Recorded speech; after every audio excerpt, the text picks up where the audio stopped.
and allow it to draw inward.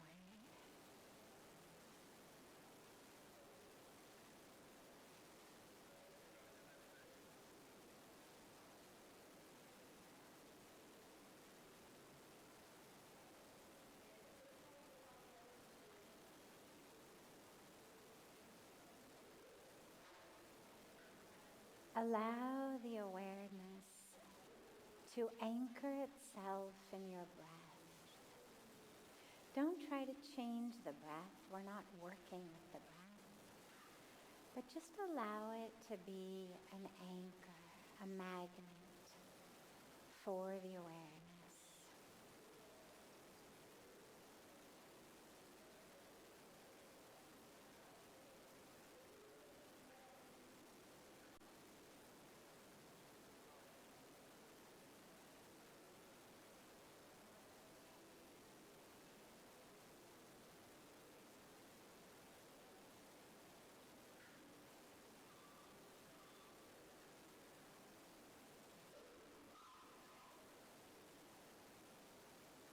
And as you inhale,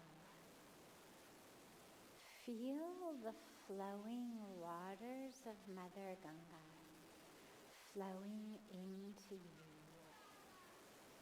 She's flowing in front of us.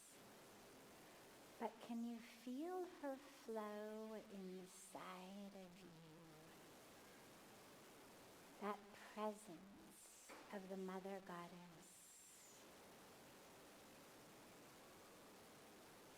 That continual flow of liberation, freedom, moksha. As you inhale, feel the flow of Mother Ganga flow into you.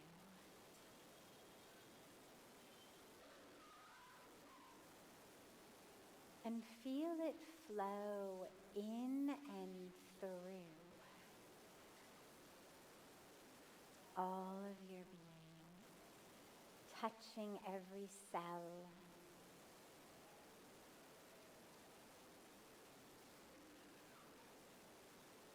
filling, awakening all of the cells of your being.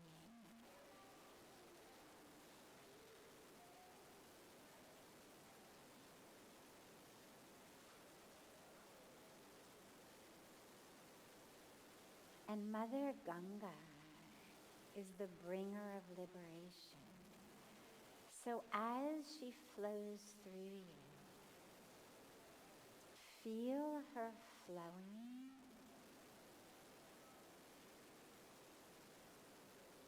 and unhooking, unsticking, uprooting all of that within you that is holding you back and keeping you stuck. All of the illusion, the ignorance, the ego. Just feel those sacred waters of Mother Ganga washing through all of that.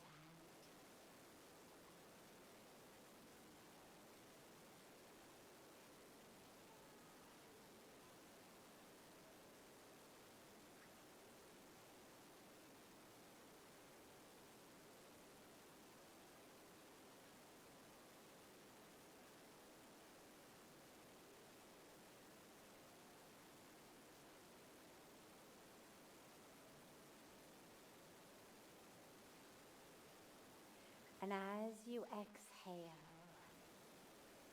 allow yourself to let go into her waters.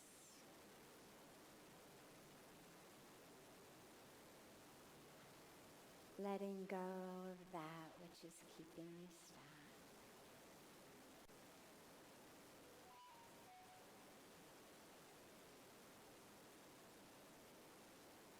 That which you're holding on to.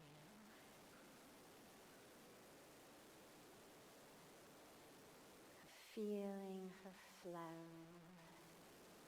flowing through you. Just exhale and let go into those waters. Anger, grudges,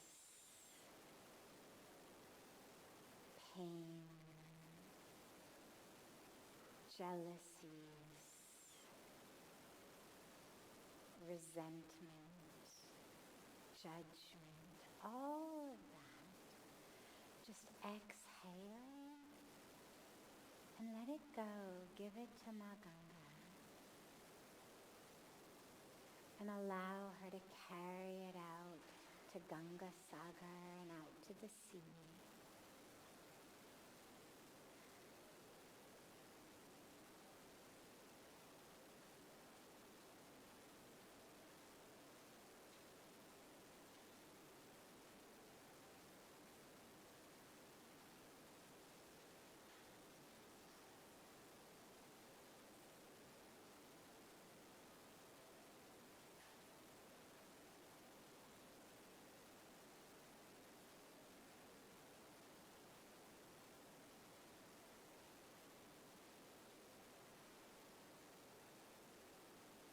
Slowly and gently, bring the palms of your hands together at chest level in Namaste.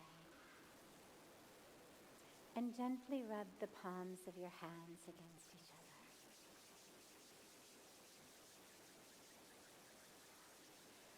Press the palms of your hands into your closed eyes.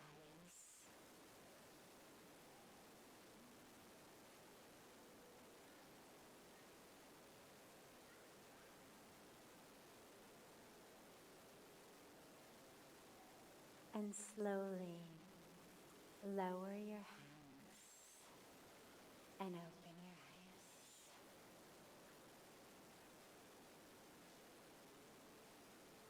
Welcome to Satsang.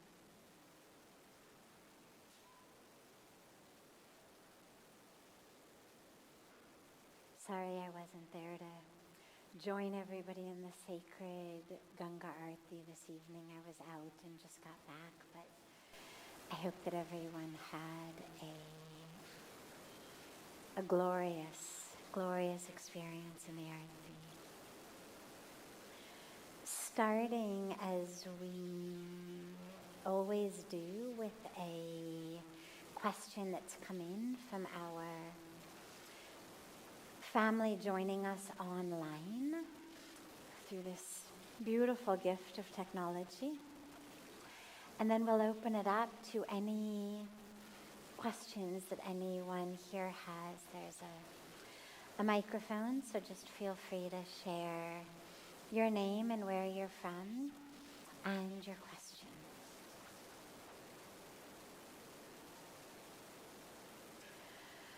I have an overall understanding about waking, dreaming, and sleeping states.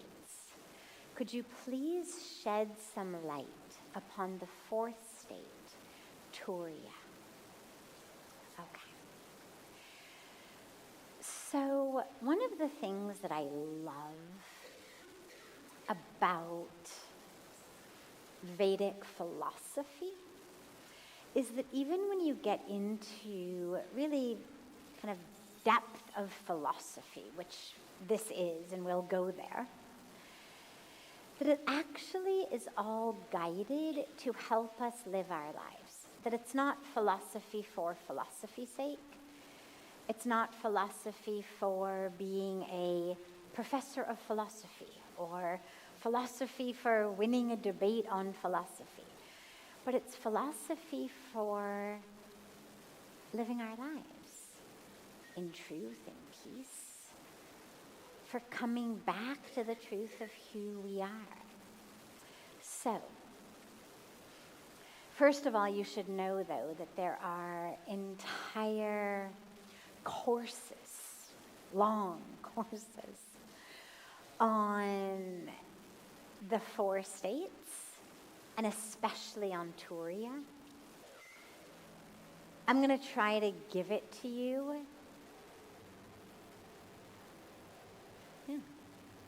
holiday. I'm going to try to give it to you in just a few minutes, and particularly with what it can mean for your life.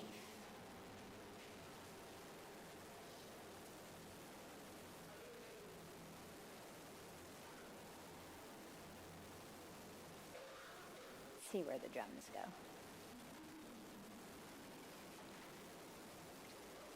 बात की हमसे जरा देख लेना ना, जाके देख लीजिए होने की, थोड़ा सा शांत हो जाए यहाँ पे, सत्संग चल रहा है. So the first three states, as he says, I understand them, but for everyone else, the first three states are easy and obvious. Waking state, what we call jagrut, means I'm awake. This is my hand, this is my arm, this is a glass of water, now I'm drinking water. This is all the waking state. Everything that is happening, I'm awake. You're here, I'm here. We have a camera, we have a light, we have a pillar, we have a clock, we have a roof, we have a building. It's all here. It's real. And I know I'm awake, and I know I'm seeing it. And it's where we find ourselves saying things like, well, I saw it with my own eyes. I believe it. I was awake, I saw it, I witnessed it, it happened in front of me, it's real. That's waking state. Then we have dream state.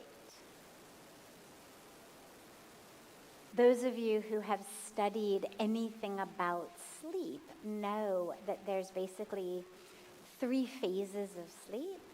There's light sleep, there's deep sleep, and there's dream sleep.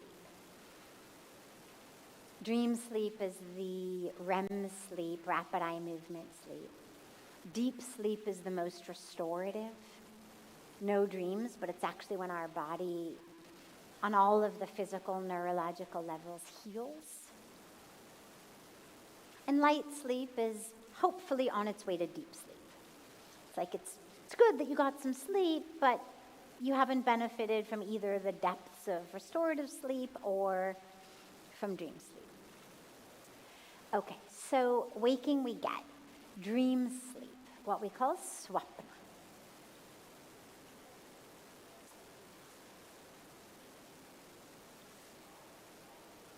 It's very interesting because in the dream we think we're awake. And like I say, here I am, my hand, my arm, my water, I'm drinking. Well, the same thing happens in our dreams. Close your eyes, have a dream. Everything seems very real. I got in a car, I drove to the grocery store, I was in the middle of buying groceries when this happened or that happened.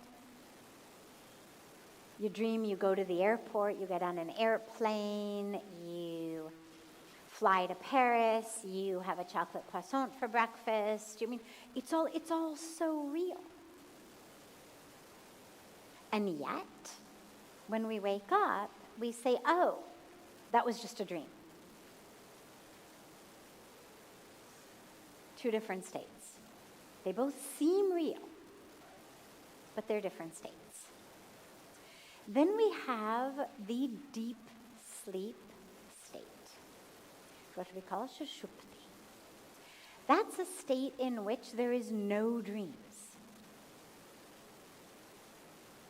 We have no awareness of being there, except something very interesting happens. Even though you say things like, I slept like a rock, well, means I wasn't aware. A rock is, whenever we need a good metaphor for something that doesn't think, isn't alive, doesn't have feelings, a rock. I slept like a rock. I slept like a log, like a piece of wood of a dead tree. No life in me whatsoever. And yet, when we wake up from that, we have full awareness of like, oh my God, I had such a great night's sleep. So even though in that moment of the deep sleep, I'm not accessing consciousness or awareness, hence the rock or log analogy, nonetheless, there is an awareness that is just hidden because in retrospect I can say, oh my God, what a fantastic night's sleep. It was so restful, so restorative. I knew nothing, but I know that it was restful and restorative. So I was there on some level, even though I wasn't aware of being there while it was happening. Okay, so these are the easy first three states. I imagine there's no one here who says, oh, wait, I don't understand waking, or oh, wait, I don't understand dreaming, or I don't understand deep sleep. Turiya, literally the word means the fourth state. It's an interesting name for it because turiya is always there. The first three cannot simultaneously coexist. Either you're awake or you're sleeping. You're not both at the same time. And when you're sleeping, you're either in deep sleep or REM sleep. You cannot be in both simultaneously. But turiya is actually that which exists throughout it all. The closest way to understand it, all of these analogies are not great, but it's the coming back to the self that is real. So let's go back for a moment to reality and dreams. I say this is real. Okay. But then in my dream, that seems real. And one of the beautiful, I won't go into it, but one of the beautiful, beautiful stories in our history and our philosophy is the story of King Janak. Well, actually, you know what, I'll tell the story. It's a great story. So King Janak was this amazing, wonderful king. And one night he had a dream. And his dream was that he had been ousted from his kingdom, a whole long nightmare, basically. Kicked out, chased by soldiers, lost this, lost that, lost everything, homeless, hungry. And he wakes up. And suddenly he's back in his, royal bed. And he calls out to his guard. The guard comes in, he hears him wake up at the start, and he says, is this real or is that real? And of course the guard has no idea what he's talking about. And over the ensuing days, they call different doctors. What's he saying? This or that? Is this real? Is that real? Because in King Janak's mind, being ousted, being kicked out, being homeless, being hungry, being chased, it felt so real. As anyone who's ever had a dream or a nightmare knows. They feel real. And then he wakes up and he's like, this feels real. When I was that, this disappeared. When I'm here, that disappears. What is real?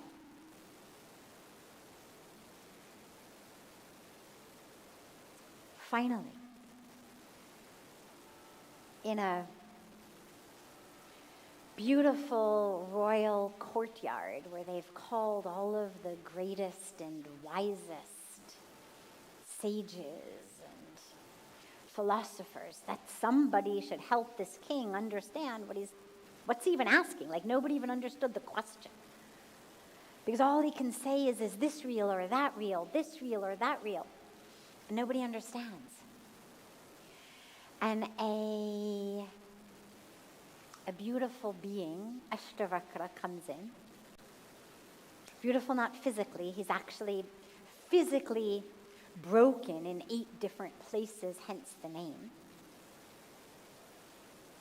but a divine intelligence, an incredible sage. The Ashtavakra Gita is one of the most powerful teachings. And the king asks this question, and he immediately understands what he's asking. Immediately. And he says to King Janak, when you were hungry and homeless and afraid for your life, who was the you who felt hungry, homeless, scared? And King Janak says, me, I. And he says, and when you woke up in your bed, and you were the king again, and everything was yours, and you had it all, and you were not hungry, and you were not homeless, and you were not being chased, who felt that? And King Janak says, I. And so he says to him, neither that is real nor this is real. The only thing that is real is the you who is aware of that and aware of this. And that's what the entire Ashtavakra Gita and his teachings are centered around. Now, again, that in and of itself is like a PhD program. People literally do their PhD on that. So, in short, the teaching regarding the waking state, the dreaming state, is that teaching. They both seem real. When we wake up from the dream, we realize it's not real. It all was happening inside of us.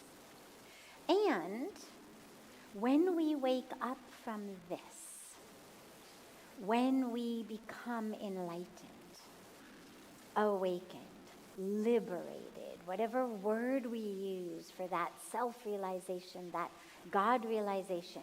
So this too seems like a dream. We realize it is all happening inside of me. Now, it's important to realize we're not saying they're fake. We're not saying that it's an illusion as in you're crazy. You wouldn't say, well, you're crazy for having a dream. Just say, it was real, but it was real in me. Every single thing that happened, the plane that took me to Paris, the sand, the Champs-Élysées, the cafe, the chocolate croissant, it all was happening in me. And when I, in this physical reality, go to the airport, get on an airplane, fly there, it's also all happening in me. That which is real is that which is aware. That's turiya. Is that state of being that transcends and permeates it all. So you can think about, another way of thinking about it is in the ocean. So imagine that wakefulness is a wave, as most of our wakeful lives are. They go up, they go down, they're turbulent sometimes, they're calm sometimes, but our waking life tends to be very wave-like. We're going up, we're coming down, we're going up, we're coming down, we're enjoying, we're angry, we're happy, we're sad. Dreams are also a wave. Different type of wave, but a wave nonetheless. Same thing, up and down, the story, the surface. Turiya is the ocean itself. Deep sleep in this analogy would be a still ocean. There's no waves. I'm asleep, so there's no waking waves, but I'm not dreaming, so there's no dream waves. Just a totally still ocean would be dream sleep. But turiya is the ocean itself. Whether there are waves, whether it's calm. That from which it all arises, that to which it all returns, that constant state. And that's why the practices around accessing turiya are the same practices around becoming conscious, anchoring in awareness, witness, that sakshi, that even in a state of deep sleep, who's aware? Like, who knows that was a good night's sleep? It's an interesting question. If you've never asked yourself that, it's an interesting question for meditation. How do I know I had a good night's sleep? If I slept like a rock, who was there? Consciousness was there. I just wasn't conscious of consciousness. My conscious mind was not turned on, but consciousness was there. Doesn't require my brain turned on to be there. It requires my brain turned on to interact with it, to be aware of it, to benefit from it in a way. But it doesn't require my brain to be turned on to exist.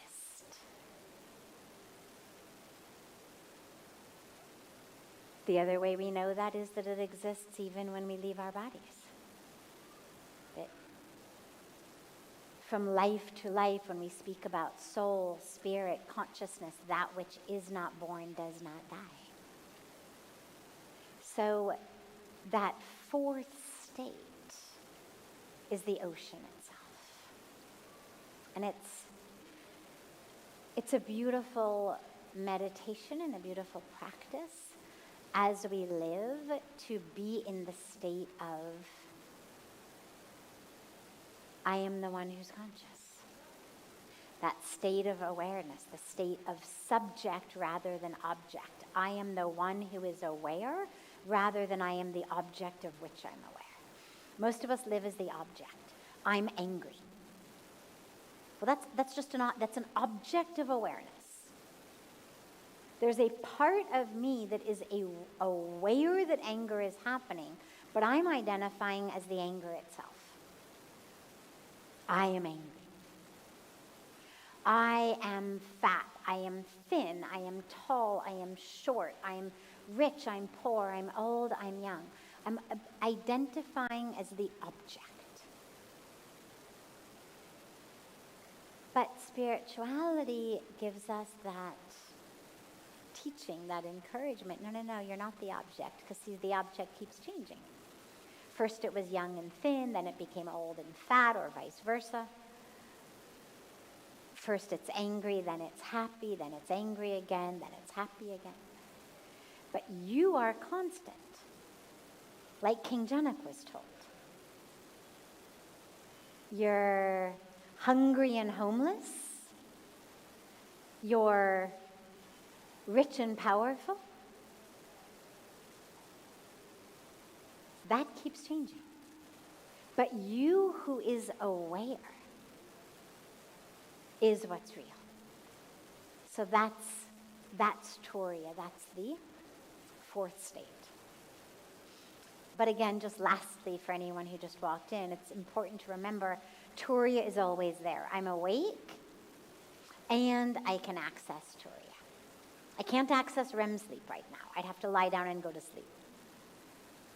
I can't access deep sleep right now. I'd have to lie down and go to sleep and go through a good sleep cycle. But I could access turiya. Similarly, people who practice lucid dreaming, for example, it's a way of accessing that level of awareness even while I'm dreaming. And as far as deep sleep, we're not so much able to be aware of it, hence it wouldn't be deep sleep. But we are aware in retrospect. So we at least know that consciousness was there. Great. Yes. An opportunity for philosophy. Yes. And then we'll come to you.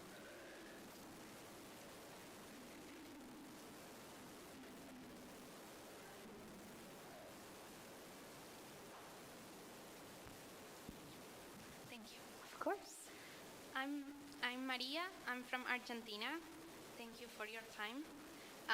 My question has a relation about what we talked yesterday, that the universe works in our favor, and also the destiny and the things that they are meant to be.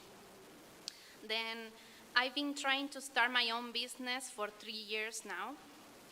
At times, I feel like I give my all, but the project isn't progressing, neither in terms of work or financially.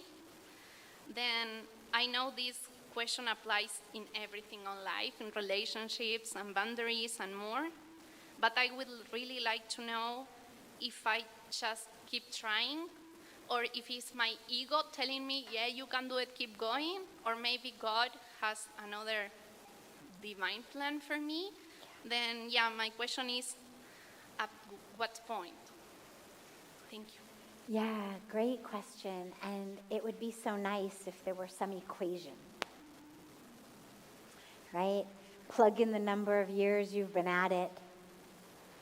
Plug in, what your skill level is. Plug in where you've reached, and then the end result would tell you whether to stay with it or not. Unfortunately, we don't have any such equation. A general rule of thumb is that almost everything worthwhile in life requires work. From relationships, to health, to financial security, to a garden, to a good meal. It all requires some degree of work, some degree of time and attention and commitment and planning. And not all of us are meant to be everything. And there absolutely is an importance of clarifying what your role is. For example, I don't sing very well. I love to sing. I sing full-hearted in all kinds of kirtan and arti and programs, and I love it. But I don't have a very good singing voice. Luckily, God doesn't mind, because he's the only one I'm singing for. But point being that if I dedicated my life, if I had decided that what I wanted to be was a professional singer, I could certainly get better than I am now. I'm not hopeless. I am sure that if I spent time with a good professional voice coach, they would help me get a little better. But given what I came onto earth with, the package deal, I never would sell an album. Again, I could improve, but it's not in my karmic package to have the skill, the ability, the gift of a voice that someone would actually pay money to hear sing. But the idea that I wanted to get better, it's not ego, it's just, you want to do it? Sure, of course. By all means, do whatever you want to do. But we've got to be clear also on what are my skills, what are my abilities, what are my resources. At 5'3", and now, 54, but even, 30 years ago, it's very unlikely that I ever could have become a professional basketball player. Doesn't mean that I couldn't become a decent basketball player, but it means that it would be very unlikely, regardless of how hard I worked, that any professional basketball team was actually going to recruit me, pay me to play basketball on their team. It doesn't mean that there is anything less worthy or less wonderful or less divine about me. It just means that we have clarity. Here's what I'm good at. Here's what I'm not so good at. And no judgment around it, just clarity. And so what I would say to you is, as you're pursuing business, not all of us are put on earth to do business. Some are. And some are put on earth to write poetry, or to sing, or to play basketball. But we've all got different package deals of ability, of skill, of opportunity, of resource, of all of that. So keep trying if you are enjoying it. Because here's the thing, when you're working on something that is in alignment with your Dharma, even when it's really hard work, and even though you may not love every minute of it, there is absolutely an enjoyment that goes along with it. Because you're getting closer, you're fulfilling in every moment that which is meaningful to you, important to you. But if every minute of it just feels like you are dragging yourself, and you have nothing that you want to get out of bed for in the morning, and you cannot wait to clock out at 5 o'clock, and you find yourself, setting your watch ahead 3 or 4 minutes so that you're clocking out at 4:57 instead. Well, it's worth asking yourself whether it's really worth it. Is that really what you're put on earth to do? And check in. And again, yes, there are times that we go through, for example, school is like that for a lot of people. They hate it. Dragging themselves out, watching the clock. And yet, it's a limited amount of time that's going to hand them something, a degree, at the end that they know is what they need in order to get where they're going. So most of us, even those of us who don't really enjoy school, we tolerate it because we know this thing, this degree, is actually going to open up doors for me that I want opened in my life. So I am prepared to go through these years of not enjoying so much. But in your work, as you're plodding along with the hard work, along with the energy that you put in, there should be some degree of enjoying what you're doing, some degree when you get out of bed every morning, that you've got something to look forward to. Otherwise, the question is, why bother? Right? I mean, there's no bit of research, spiritual research or scientific research, that says even if you hated every minute earning it, that money is going to buy you happiness. In fact, what all of the research shows is the opposite. It can't buy you happiness. So rather than sacrificing joy along the way, do something that's moving forward. And yet, as I look at you, you're young.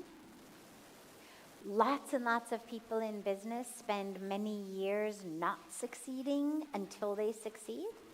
And so that's fine, as long as you are not hating every moment of it. If you can enjoy the learning experience, and you're not having the sense of just, it's all about results, it's all about results, it's all about results.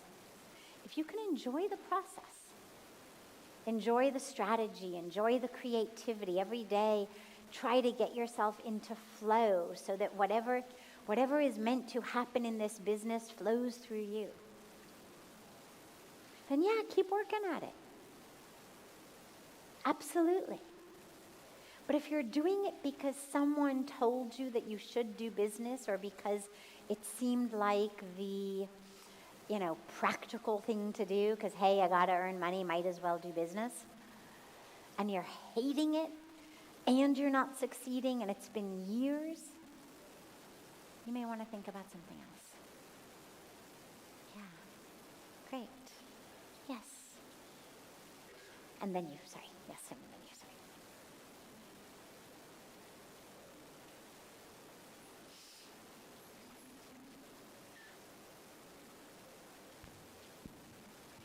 Mataji, namaskar. I am Abhinav. I am from India. And my question to you is, ma'am, as we all know that everyone has to leave this body someday,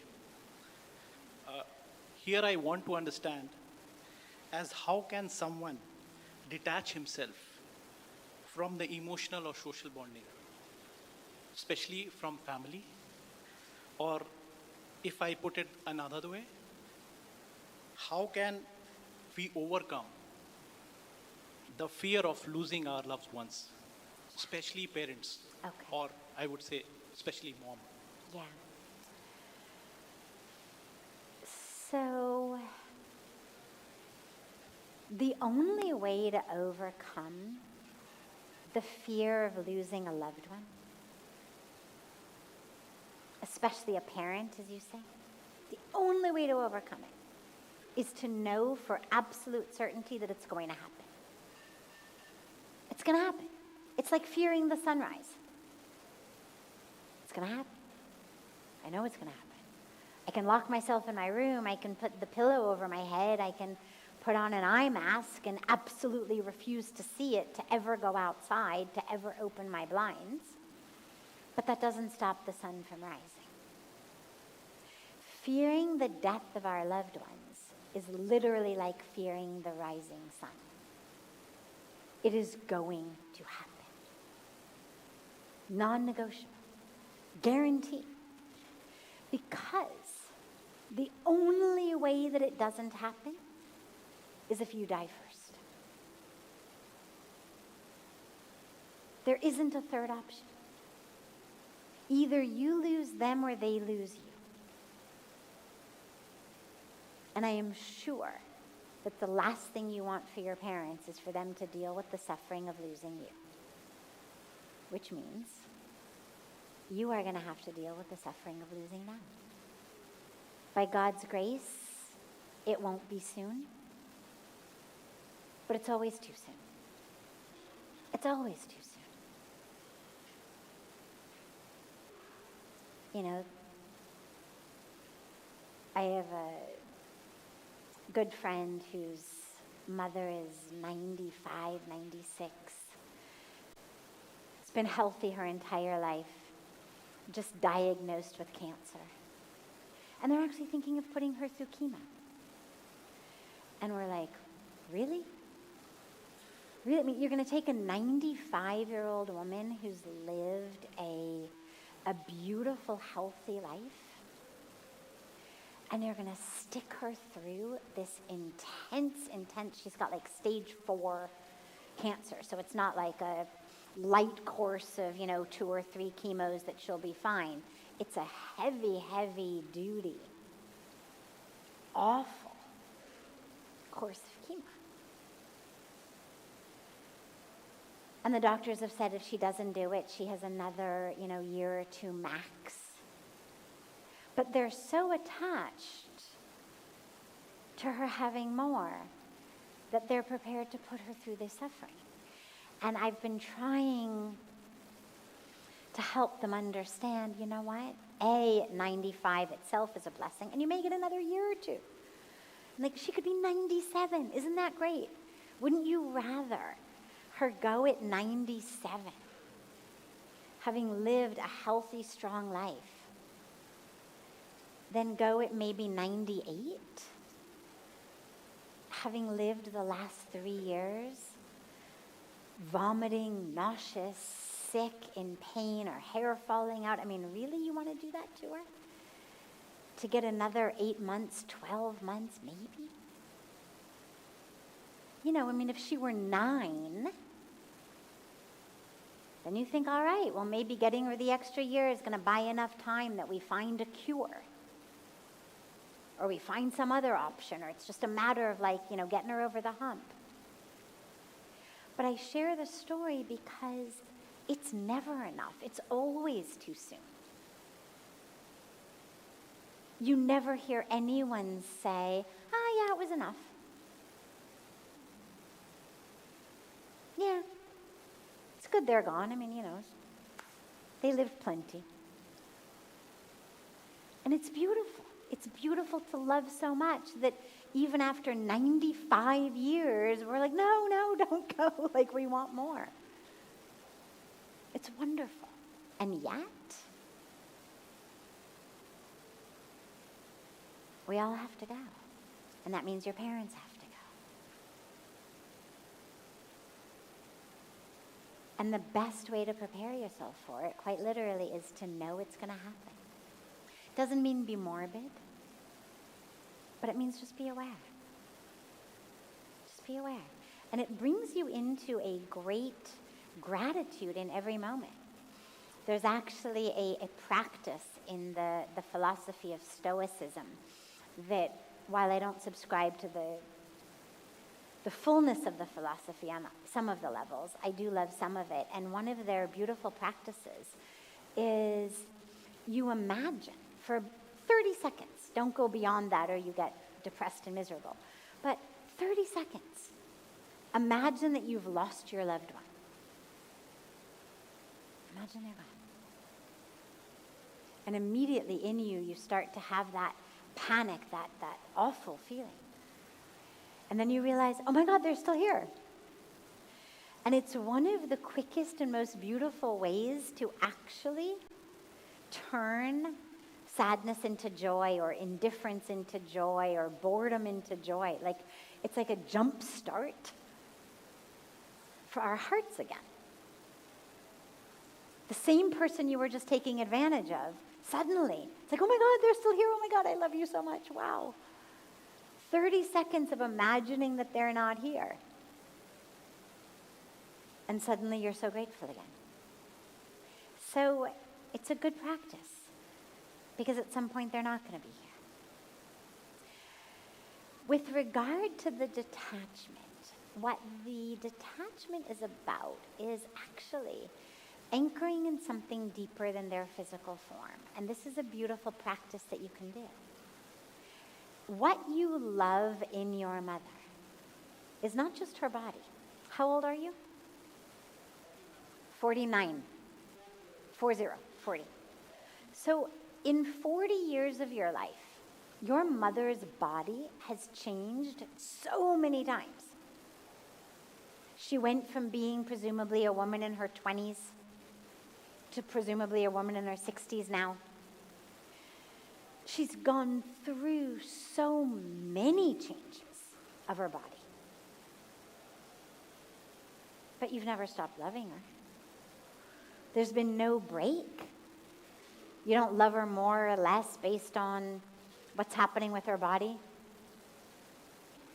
In the same way, as her body changes form in its final way, from what we see back to the ash that we came from, that love can stay, because the love is not of the body, the love is of the soul. If you loved the body, then every time her body changed, you would either love her more, love her less, stop loving her briefly till you got to know the new body. But there's no break. It's a consistent love, which means what you're loving is not her body. You're loving that which is constant. You're loving essence. You're loving spirit. You're loving soul. And that's going to be here even when her body's gone. So the best detachment is actually a reattachment to something deeper than the body. Detachment doesn't mean I stop caring. It doesn't mean I'm disconnected. It means actually I'm connected to something much deeper, much more eternal than the body. So use this beautiful opportunity with her whenever you're with her. Focus on connecting soul to soul rather than body to body. Focus on her essence, her spirit, not just like the food that she's making you or the words she's saying or the feel of her hand when you hold it. But focus on that essence of mom, because that'll always be there.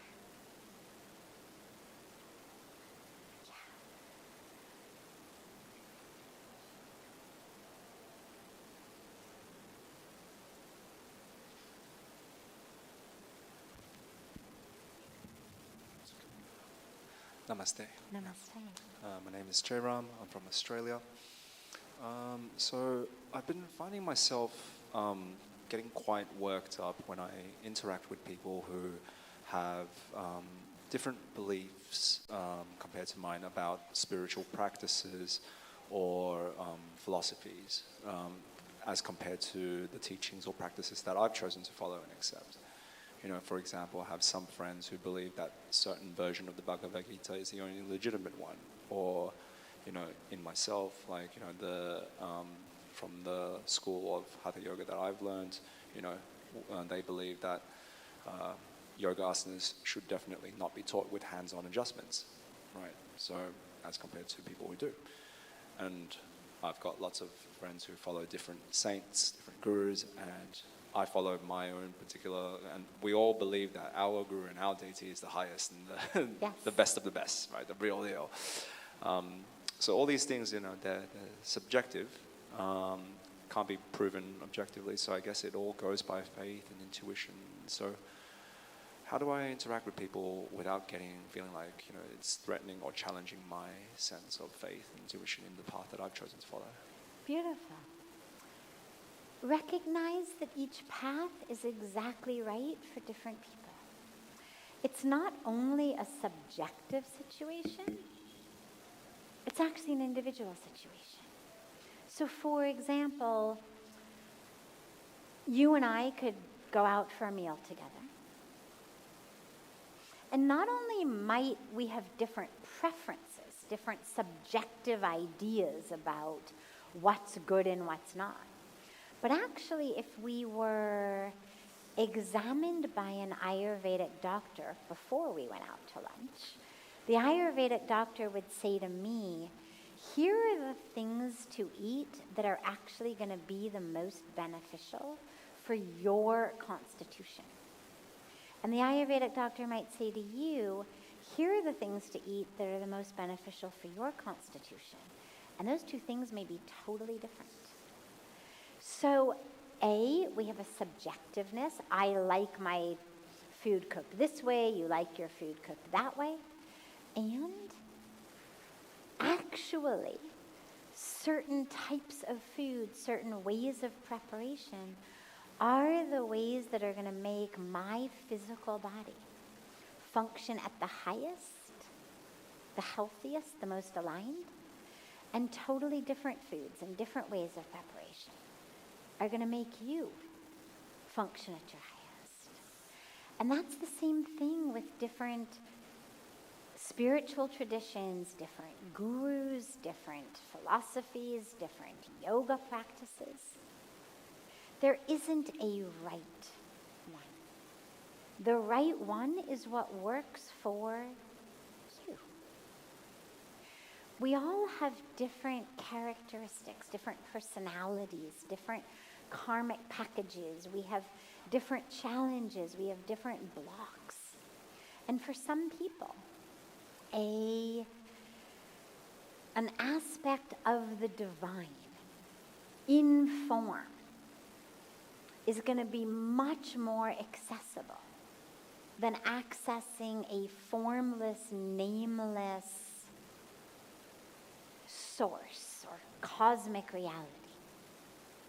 And for some people, it could be the exact opposite. In the same way, for some people, having a guru who is much older works better for them. For some people, having someone who's much younger works for them. For some, having a masculine father figure. For some, having a feminine mother figure. For some, having someone who feels more like a friend on the path, like Krishna was to Arjuna, works better.